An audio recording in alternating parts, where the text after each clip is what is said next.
कुर्ला परिसरात अनधिकृत फेरीवाल्यांची संख्या मोठ्या प्रमाणात वाढल्याचा आरोप करत सकल हिंदू समाजाच्या वतीने मुंबई महानगरपालिकेच्या कुर्ला येथील मनपा कार्यालयावर धडक मोर्चा काढण्यात आला। स्थानिक नागरिक कार्यकर्त्यांनी या मोर्चात सहभागी होत रस्ते आणि फुटपाथवरील अनधिकृत फेरीवाल्यांविरोधात कारवाई करण्याची मागणी केली आहे। फेरीवाल्यामुळे वाहतूक कोंडी वाढत असून पदचाऱ्यांना चालण्यासाठी अडचण निर्माण होत असल्याचा आरोप देखील यावेळी आंदोलकांनी केला आहे। तसेच मनपाने तातडीने कारवाई करून कुर्ला परिसरातील अनधिकृत फेरीवाल्यांना हटवावे, अन्यथा आंदोलन अधिक तीव्र करण्याचा इशारा देखील यावेळी देण्यात आला। और आज देखो यहाँ पे रहने वाले जितने लोग हैं आप देख रहे हैं स्थानिक लोग हैं जिनको रियली ये प्रॉब्लम है उसके लिए वो आए। कोई बेवजह अपना टाइम खराब करके नहीं आएगा ना। तो लोगों को तकलीफ है, बीएमसी को ये समझना चाहिए कि लोगों का जो तकलीफ है वो उनका काम है, उनका कर्तव्य है कि क्लियर करना चाहिए। एन्क्रोचमेंट खूप झालेलं आहे बाहेरून मुंब्रा भायखळा किंवा जर काही पोलिसांनी जे आपण अनेक मंत्री बोलतात, विधानसभेमध्ये बोलतात, पार्लमेंटमध्ये बोलतात की आमच्या भारतामध्ये घुसखोरी झालेली आहे बांगलादेशी लोकांची।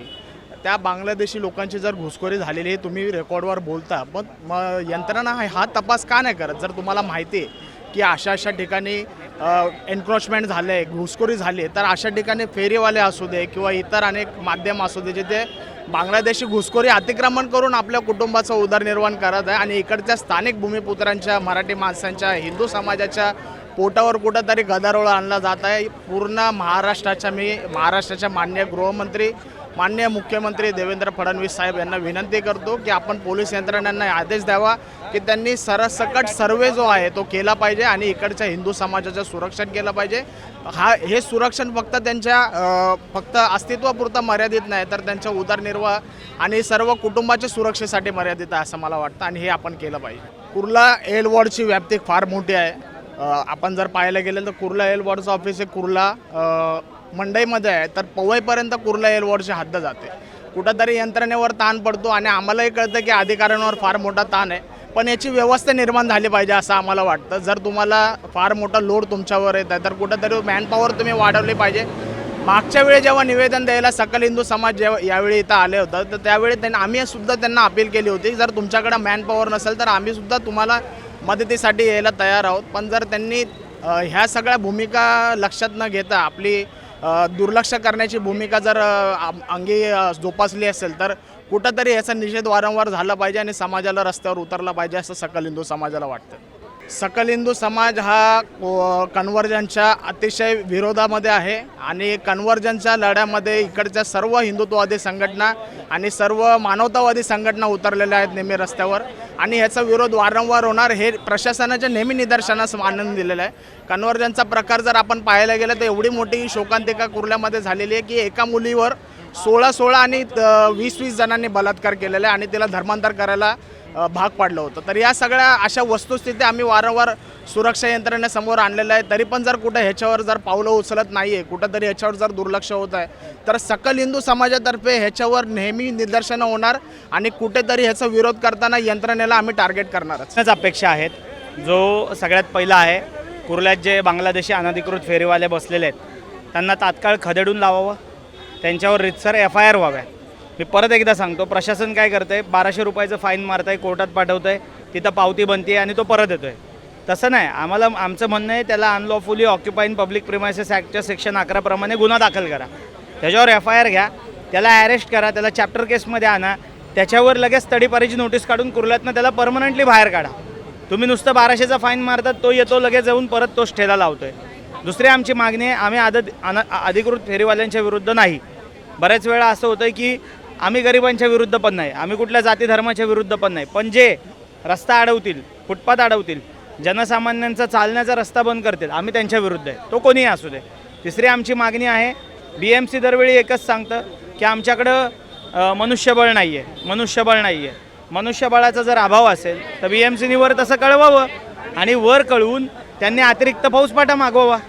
तर ह्या गोष्टी जर पोलीस प्रशासनाने BMCनी सिरियस नाही घेतल्या तर काही जनसामान्य म्हणून आम्ही घ्यायच्या का? आमच्या आता एकजुटीचा हा विजय आहे, हा आमचा कुर्ला पॅटर्न आहे आणि जेव्हापासून कुर्ल्यात सुरू झालं तेव्हा अख्ख्या मुंबईत सुरू झालेलं आहे।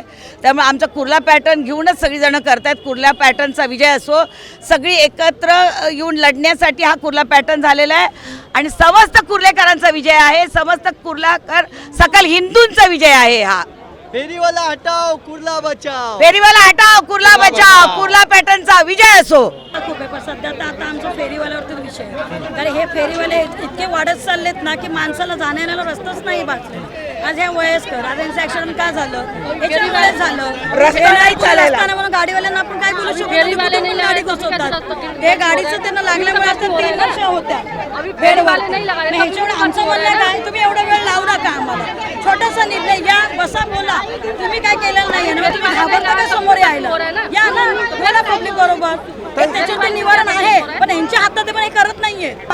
अधिकारी आहेत की देतात जागा देतात मला एवढा हप्ता दे ते घेतात हे जागा दे हप्ता दे हप्तेवालेच आहेत. आम्हाला काय बघा गरीब आहे करू धंदा पण प्रत्येकाला ती मर्यादा पाहिजे. तुम्ही जागा सोडा पब्लिक आहेत लोक पुरं शाळेत जातात डिलिव्हरी गाडीमध्ये झालेली आहे असा विषय महिलांची, तुम्ही रिक्षावाला काय थांबत करताय? हे नाही. काम पोलीस प्रशासनचं पोलिसांचं आहेच नाही बीएमसीचं आहे. बीएमसीने याच्यावरती कारवाई करायला पाहिजे रे. पण प्रत्येक वेळी काय आम्ही सारखा मोर्चा घेऊन तो तुमच्या चुकीने तर आम्ही काय येऊ आम्हाला काय वेळ काम धंदे नाही का आम्ही लवकर घ्या त्याच्यावरती कारवाई करा. अनधिक बांधकाम चालू आहे स्टॉल लावतात ते कोणता अधिकारी त्याच्यावरती पण आमचा विषय होणार आहे. इथल्या एक अधिकारीने मिळून आमच्याकडे पण अनलिगल म्हणजे बघा ना त्यांना जागा देऊन त्याच्यावरती पेपर बनवून त्यांना पात्र पण करून टाकलेत. असे पण अधिकारी काय आहे आतमध्ये हे काढणार आम्ही ह्याचा पण शोध घेणार आहे. हे सगळं आमचं छळ आहे. म्हणणं एकच आहे बीएमसी नाही डीएमसीने यावं बोलावं आमच्या यांच्याबरोबर काय कारवाई करतात याचं आम्हाला निर्णय एवढं आमचं म्हणणं आहे. तरी या फेरीवाल्यांच्या समोर आता ही समस्या फार गंभीर होत चाललेली आहे. पण आम्ही रात्रंदिवस आम्ही हैराण झालेलो या फेरीवाल्यांच्या विरोधात आणि अनाधिकृत काही दुकानं आहेत त्या ठिकाणी तरी ते पोलीस स्टेशन आणि BMC काही कारवाई करत नाहीत. मी दाखवू शकतो की ही माझी कंप्लेंट आहे ही दाखल केलेली आहे फेरीवाल्यांच्या विरोधात. ते फक्त एका फेरीवाल्याविरोधात कारवाई केलेली आहे ती न्यायालयीन कारवाई झालेली आहे दंडात्मक कारवाई झाली आहे. त्याबद्दल मी कायदेशीर ITIच्या माध्यमातून मी अर्ज केला असता तर मला तो खोटा नंबर देण्यात आला पोलीस ठाण्याकडून.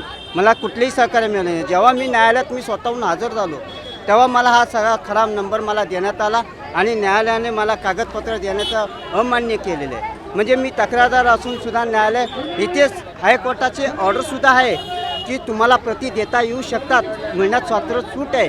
पण न्यायालयाने ती नकार दिला. का नकार दिला? कारण त्या फेरीवाल्यांचा बचाव ते सुद्धा करतायत न्यायालय. म्हणजे न्यायालयसुद्धा नागरिकांच्या बाजूने नाही शासनाच्याच बाजूने राहणार. म्हणजे शासन जे करणार तेच नागरिकांचं. पण नागरिकांचा हक्कच आहे तो लढा देण्यासाठी. पण नागरिकांच्या विरोधात जात असल्या तर नागरिकसुद्धा हक्काच्या बाजूने तो लढा देऊ शकतो आणि कायदेशीर तो लढा देणार असतो. मग काही असू दे जीवाला प्राण लावल्याशिवाय राहणार नाही. पण त्याशिवाय आज आमचा जीव धोक्यात असून सुद्धा हरीफ फेरीवाल्यांचा काही परप्रांतीयसुद्धा बाहेरून आलेले त्यांना धरपकड कशी करणार सांगा बघू. हे पोलिसांचं आणि BMCच्या प्रशासनाचं काम आहे.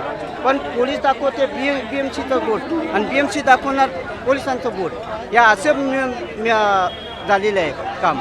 पण या अशा अनाधिकृत कारवाई केली जात नाही आणि इथले पोलीस प्रशासनसुद्धा एक भ्रष्ट अधिकारी आहेत आणि महानगरपालिकेचे पण अधिकारी भ्रष्ट आहेत. पण यांच्यावर विश्वसनीय बाब राहिलेली नाही. यासारख्या अन्य बातम्या बघण्यासाठी तुम्ही आमच्या चॅनलला लाईक करा शेअर करा सबस्क्राईब करा. धन्यवाद.